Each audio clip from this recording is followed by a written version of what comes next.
Kawan, pada kesempatan kali ini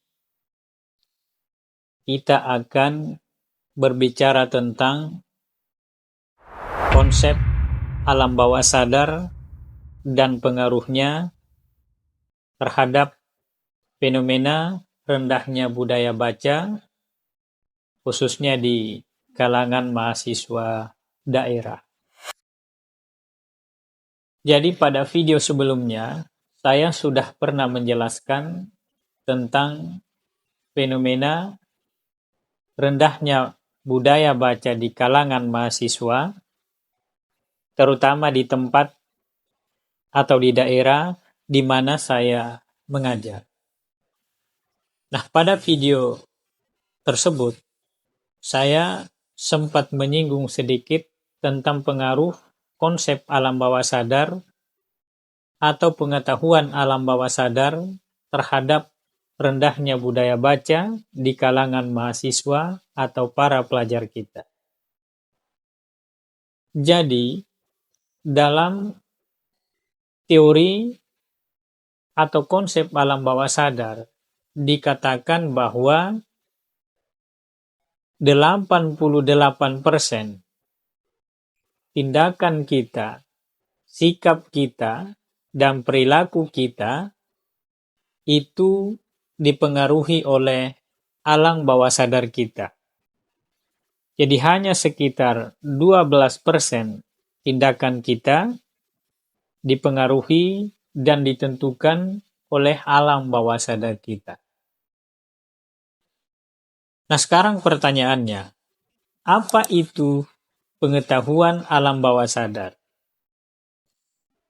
Jadi pengetahuan alam bawah sadar adalah suatu pengetahuan yang kita miliki, yang kita punyai, dan dia tersimpan di alam bawah sadar kita, tetapi kita kemudian tidak menyadarinya bahwa kita memiliki pengetahuan tersebut. Dan anehnya, pengetahuan-pengetahuan alam bawah sadar itu tidak bisa kita munculkan dengan mengingatnya. Tetapi pengetahuan alam bawah sadar akan muncul, akan timbul seiring dengan adanya rangsangan-rangsangan dari luar atau pengetahuan-pengetahuan dari luar yang sama atau mirip dengan pengetahuan alam bawah sadar yang kita punya. Dan dalam teori pula dikatakan bahwa pengetahuan alam bawah sadar itu didapatkan, diperoleh dari apa yang kita lihat, apa yang kita dengar, apa yang kita baca, apa yang kita tonton, dan apa yang sering kita perbincangkan dengan teman-teman kita. Oleh karena itu, ketika kita berbicara tentang rendahnya fenomena budaya baca di kalangan mahasiswa, terutama di daerah, maka sangat dipengaruhi atau kaitannya sangat erat dengan pengetahuan alam bawah sadar. Kenapa saya katakan seperti itu? Karena sumber pengetahuan alam bawah sadar minimal satu itu adalah dari lingkungan keluarga. Pertanyaan yang muncul kemudian, apakah di lingkungan keluarga kita sering mendengar, kita sering melihat, kita sering menyaksikan orang-orang di sekeliling kita baca buku? Katakanlah bapak kita, ibu kita, saudara-saudara kita, sepupu kita, keluarga kita, dalam artian tetangga-tetangga kita, itu sering menunjukkan tentang baca buku. Sering mendiskusikan tentang pentingnya baca buku.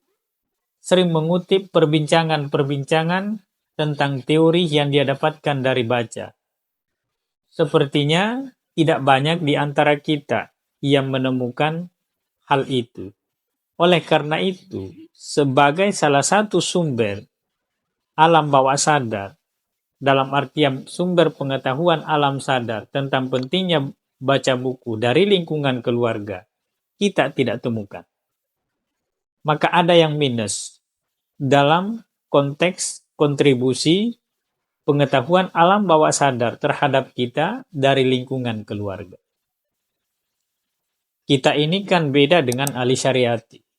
Ali Syariati dalam autobiografinya dijelaskan bahwa sebelum dia tamat SMA, orang tuanya sudah mempersiapkan 2000 judul buku.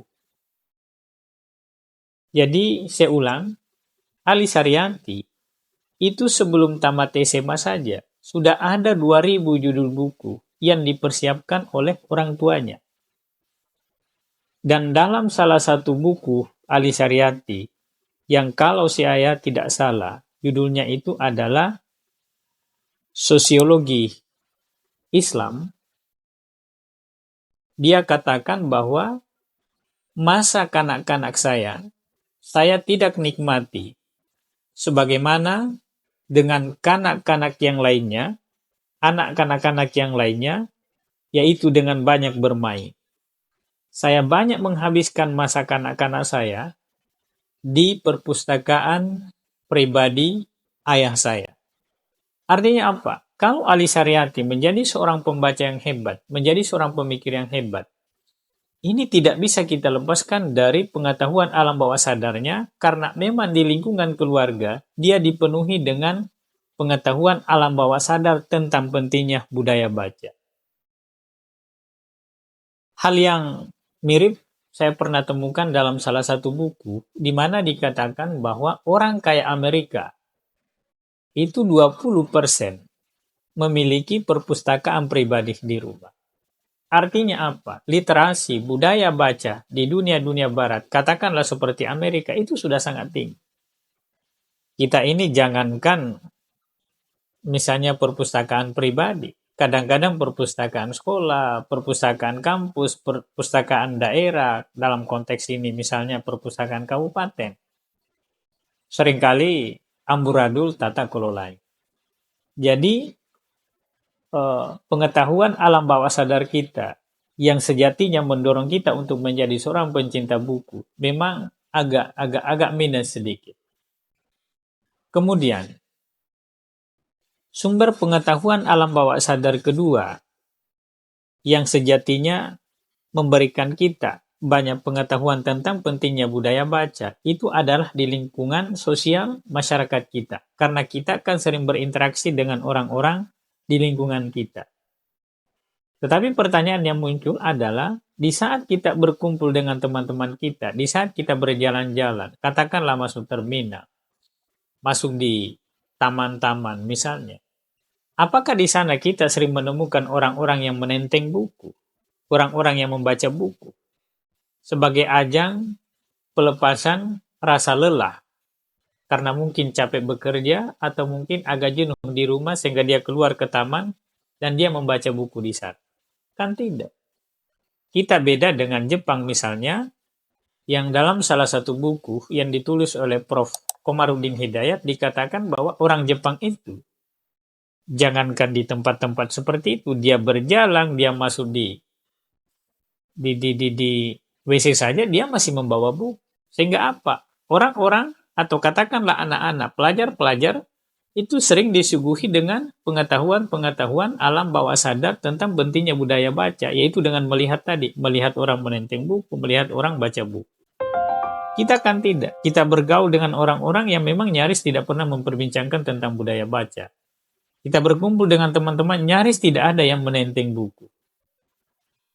Ngobrol-ngobrol juga kan tidak berkaitan dengan buku.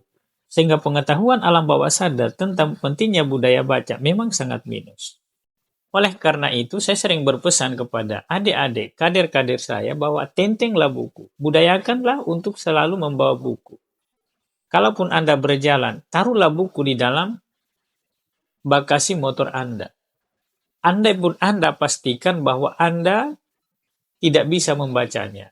Paling tidak, Anda mencoba untuk akrab dengan buku. Dan satu hal yang sering saya sampaikan kepada adik-adik mahasiswa bahwa kalau Anda bawa baca buku saja, katakanlah Anda ke taman, Anda ke terminal, Anda ke bandara misalnya, menunggu seseorang atau ada sesuatu di sana yang Anda urus. Kalau Anda baca buku saja, kalau Anda bawa buku saja Anda tidak baca, lalu bagaimana mungkin Anda akan membaca buku kalau Anda tidak bawa?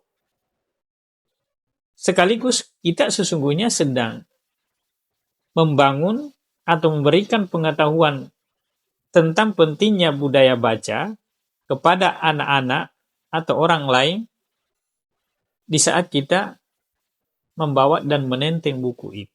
Tapi kan di lingkungan masyarakat kita juga tidak menemukan itu. Jadi dua lingkungan penting yang sejatinya berkontribusi banyak. Karena dua lingkungan ini adalah tempat di mana kita banyak menghabiskan waktu kita, yaitu lingkungan keluarga dan masyarakat. Ternyata di sana kita tidak menemukan pengetahuan-pengetahuan alam bawah sadar tentang pentingnya budaya baca. Maka salah satu alternatif terakhir yang sejatinya memberikan kita pengetahuan yang banyak tentang pentingnya budaya baca, yaitu di lingkungan sekolah dan kampus. Tapi lagi-lagi pertanyaan yang muncul kemudian adalah, apakah di saat kita di sekolah, kita sering menyaksikan guru-guru kita menenteng buku? Saat dia misalnya berjalan di depan sekolah, saat dia berjalan misalnya, ya di mana-mana lah. Intinya di lingkungan sekolah dia selalu menenteng buku, memperlihatkan kepada anak didiknya bahwa membaca itu penting, punya buku itu penting. Apakah di saat kita masuk kantor, katakanlah kantor guru dan ruangan dosen kalau itu adalah kampus, kita sering melihat dosen di sana misalnya baca buku, atau berbincang-bincang dengan teman-teman sesama dosen, misalnya berkaitan dengan buku, berkaitan dengan teori, berkaitan dengan konsep-konsep, ide-ide, dan gagasan-gagasan. Mungkin ada kampus, tetapi juga banyak kampus, banyak sekolah yang tidak menunjukkan itu. Sehingga berharap banyak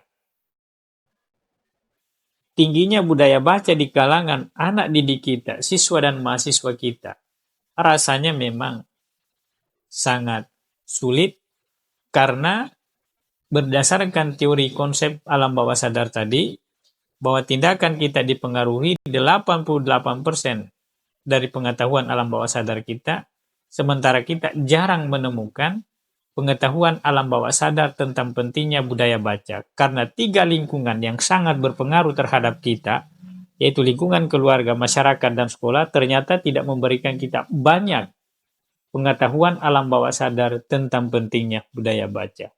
Nah, inilah yang menurut hemat pribadi saya menjadi salah satu faktor yang mempengaruhi tentang kenapa budaya baca di kalangan mahasiswa kita itu sangat rendah. Guys, saya pikir itu saja dulu perbincangan atau diskusi singkat kita terkait dengan konsep alam bawah sadar dan pengaruhnya terhadap budaya, rendahnya budaya baca di kalangan siswa dan mahasiswa kita. Thank you very much.